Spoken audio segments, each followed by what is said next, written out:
Les voilà, pétrifiés. Là, à Jérusalem, se tiennent les disciples. Ils sont figés, bouleversés, incapables de bouger. Il y a un instant à peine, ils mangeaient tous ensemble, riaient, parlaient, partageaient un moment de communion. Il y a un instant à peine, les disciples lui posaient des questions et il répondait un peu mystérieusement, comme souvent, mais il était là, Jésus, avec toute sa présence au milieu d'eux, proche, réel. Et maintenant, il n'est plus là. Il a été enlevé devant leurs yeux, un nuage l'a emporté.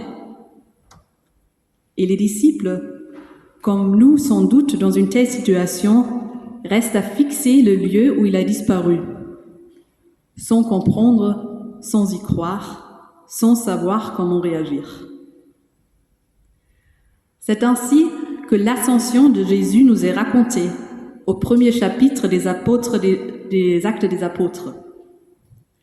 Jésus s'élève vers le ciel et les disciples restent sur terre, seuls et silencieux. Et leur réaction, je la comprends très bien. Si on suit l'ordre des événements des évangiles, c'est le deuxième adieu de Jésus en à peine 40 jours. Cette fois, dans le récit, il n'y a pas de violence, comme lors du Vendredi Saint. Cet adieu-là n'est pas un drame comme l'était la crucifixion, il n'est pas un jour tragique et horrible. Mais cet adieu-là aussi fait mal. Il est triste, cet adieu, lui aussi. Les disciples viennent d'avoir retrouvé Jésus. Pendant 40 jours encore, ils passaient des moments ensemble. Jésus se montrait à eux, ils le voyaient, le sentaient, l'entendaient. Et là maintenant, ils sont de nouveau confrontés à la solitude. Ils vivent encore la douleur de la séparation. Ils restent là, sur terre, les mains vides, les jambes figées, les yeux levés vers le ciel. Peut-être que nous nous reconnaissons dans cette douleur de la séparation. Peut-être que nous aussi, nous avons déjà ressenti ce vide qu'un adieu peut laisser. Cette expérience des disciples, c'est une expérience qui me fait penser au chagrin de celles et ceux qui ont perdu un proche, à la douleur du vide qui accompagne parfois les personnes en deuil, à la douleur du silence. Mais c'est aussi une expérience que, à plus petite échelle, nous vivons à différents moments de nos vies. Nous pouvons nous sentir comme les disciples après le déménagement d'un voisin de longue date ou d'une amie toujours présente pour nous.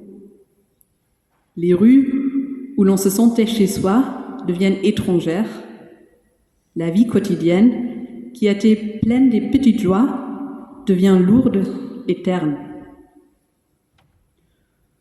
Nous pouvons nous sentir comme les disciples à la fin d'un séjour d'été entre amis, après des semaines de vie partagée, de rires et de moments forts. Nous nous retrouvons seuls, sans compagnie, entre quatre murs silencieux.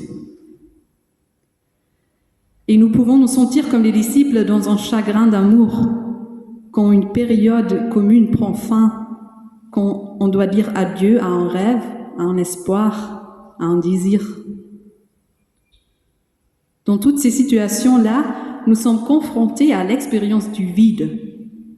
Là où il y avait quelque chose de beau, de vivant, là où mon cœur était rempli de joie et d'espérance, je me retrouve tout d'un coup face à une réalité dure.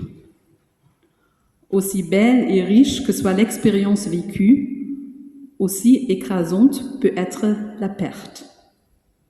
Le vide peut nous déstabiliser, il nous interroge. Mais que se passe-t-il là dans notre récit face au vide ressenti par les disciples? Je vous l'ai déjà dit, le récit de l'Ascension me fait penser un peu au Vendredi Saint. Dans les deux récits, il est question d'un départ, d'un adieu. Et pourtant, ces deux histoires sont aussi fondamentalement différentes. Car si le Vendredi Saint raconte la descente de Jésus, la descente au séjour des morts dans les profondeurs les plus sombres de ce monde, l'Ascension, elle nous parle d'une montée. Jésus ne descend pas cette fois-ci. Il est au contraire élevé vers le ciel. Il est élevé vers Dieu, vers celui dont Salomon dit que même les cieux et les cieux des cieux ne peuvent pas le contenir. Jésus quitte la terre, oui, mais cette fois-ci, il n'est pas brisé, il n'est pas humilié, il est glorifié. Il entre dans le ciel, dans cette sphère immense et mystérieuse qui nous entoure et pourtant nous échappe, à la fois là et déjà ailleurs. Il rejoint Dieu, celui que nous appelons Père, notre Père qui est aux cieux. Du coup, l'Ascension est un adieu, oui, un adieu définitif au Jésus terrestre, un adieu à Jésus de Nazareth, cet homme de chair et de sang qui a marché sur nos routes. C'est un adieu à la communauté de Galilée et leur vie partagée. Mais l'Ascension est aussi un commencement, le commencement de Jésus, le Christ, assis à la droite de Dieu. Le commencement de Jésus qui agit dans ce monde à toute époque et en tout lieu. Comme pour souligner les deux dimensions de l'Ascension, Luc nous raconte l'événement à deux reprises. Nous la découvrons d'abord tout à la fin du dernier chapitre de son évangile. Là, elle marque une rupture. Elle marque la fin de la vie commune avec Jésus, des disciples. Mais Luc nous raconte l'histoire une deuxième fois, tout au début du premier chapitre des Actes des Apôtres. C'est ainsi que l'histoire devient bien plus qu'une rupture, plus qu'un adieu. L'Ascension, ici, marque le début d'une transformation, l'ouverture d'un nouveau chapitre. Les disciples, eux, figés à Jérusalem au moment de l'Ascension, sont incapables de percevoir tout ce que va suivre cet événement. Ils ne voient pas qu'ils se tiennent au seuil d'un nouveau chapitre, d'un chapitre qui est appelé à traverser les siècles et à se poursuivre jusqu'à aujourd'hui. Ils sont loin à ce moment-là d'imaginer les chemins que eux, les apôtres, vont parcourir. Ils ne perçoivent pas encore combien ils seront nombreux, ces hommes et ces femmes, que Jésus touchera à travers eux. Il ignore encore les innombrables communautés chrétiennes qui naîtront autour d'eux et partout dans le monde. Pour le moment, ils n'aperçoivent que le vide. Et pourtant, c'est dans ce vide que le Saint-Esprit sera envoyé. C'est dans ce vide que Jésus agira avec toute la puissance du ciel et de la terre. Peut-être donc, il était nécessaire que Jésus dise au revoir à son existence terrestre, au revoir aux limites que ce monde impose. Avec l'Ascension, Jésus ne se limite plus à une époque, un pays, un groupe de disciples. Jésus disparaît dans le ciel afin d'agir dans ce monde sans aucune frontière. Nous savons que depuis 2000 ans, des hommes et des femmes en tout lieu et à toute époque ont été touchés par Jésus, par ce Jésus qui est monté au ciel et qui pourtant est présent parmi nous. Il est présent dans chaque témoignage de foi, dans les cœurs des personnes qui prient, présent dans toutes les communautés qui se rassemblent en son nom. Je crois qu'il est présent aussi là aujourd'hui, dans ce culte avec nous. et dans la vie de chaque chrétien et chaque chrétienne.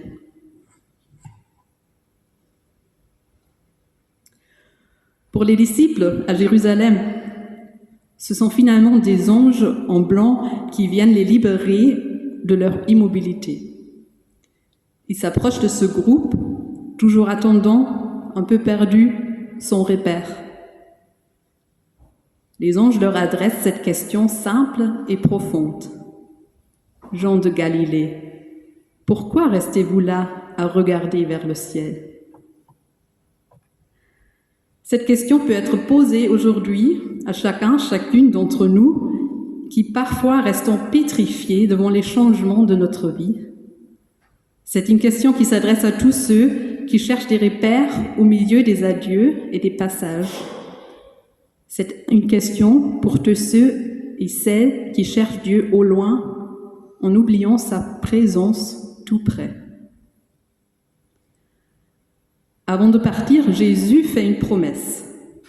Vous recevrez une puissance, la puissance du Saint-Esprit qui viendra sur vous et vous serez mes témoins.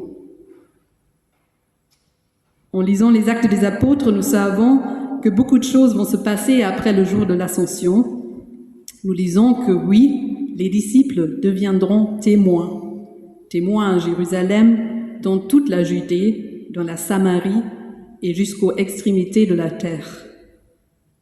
Ils vont prêcher, baptiser, fonder des églises. Ils vont continuer leur vie dans la présence vivante de l'Esprit de Jésus parmi eux.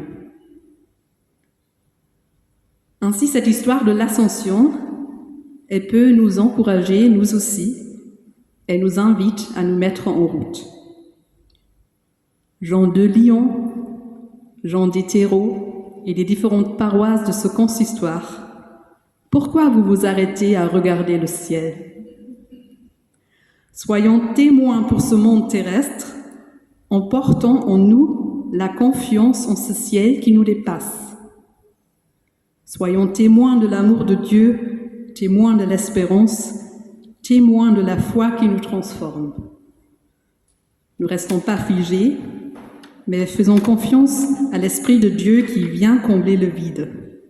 Soyons témoins pour que la volonté de Dieu soit faite sur la terre comme au ciel. Amen.